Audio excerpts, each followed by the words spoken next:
Hello viewers, আসসালামু আলাইকুম। তো আজকে আপনাদেরকে আমি রাউন্ড শেপের শিবরি একটি ডিজাইন বা প্যাটার্ন দেখানোর চেষ্টা করেছি। তো কাপড়টিকে আমি কিভাবে ভাঁজ করেছি সেটা দেখিয়ে দেওয়ার জন্য ছোট কাপড় নিয়েছি। আসলে ক্যামেরার সামনে বড় কাপড়ে ওইভাবে করে দেখানো সম্ভব হচ্ছে না, তাই ডেমো আকারেই ছোট কাপড়ে আপনাদেরকে দেখানোর চেষ্টা করছি।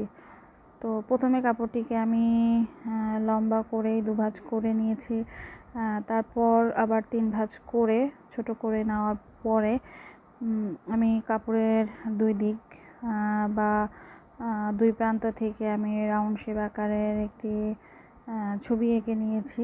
তো ওই দাগ বরাবরই আমাকে কাপড়টি ফোল্ড করে নিতে হবে, স্টেপ বাই স্টেপ ফোল্ড। দেখতে পাচ্ছেন যে ঠিক আমার দাগের সাথে ফোল্ডের দাগ হুবহু মিলে যাচ্ছে। তো এখন কাপড়টি কে বেঁধে নিতে হবে। তো এই প্যাটার্নটি করতে গেলে কাপড়টিকে শক্ত করেই বেঁধে নিতে হবে, যেন লুজ না থাকে কোথাও।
আমার বাঁধা প্রায় শেষ।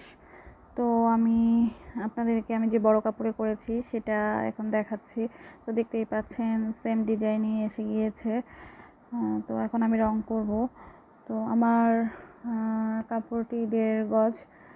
তো আমি হাফ তোলা করেই ভ্যাট কমলা আর হাফ তোলা ভ্যাট গ্রিন রং নিয়েছি, আর সালফার রংটা নিয়েছি 1 তোলা। তবে 2.5 গজ কাপড়ে করতে গেলেও আপনারা ভ্যাট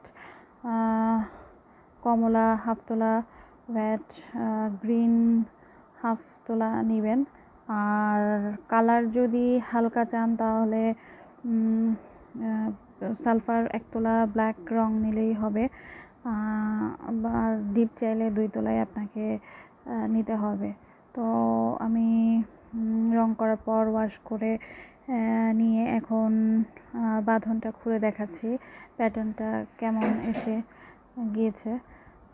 তো দেখতেই পাচ্ছেন এটা ঝর্ণা টাইপের প্যাটার্ন এসেছে। তো দেখতে থাকুন।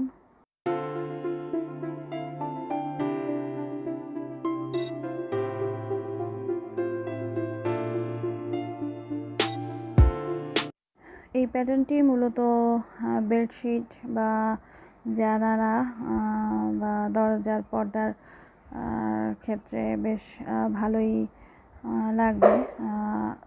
কামিজও করা যায়, এটা হচ্ছে যার যার পছন্দের ব্যাপার।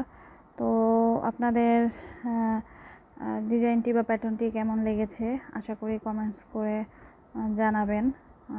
ভালো থাকবেন। আল্লাহ হাফেজ।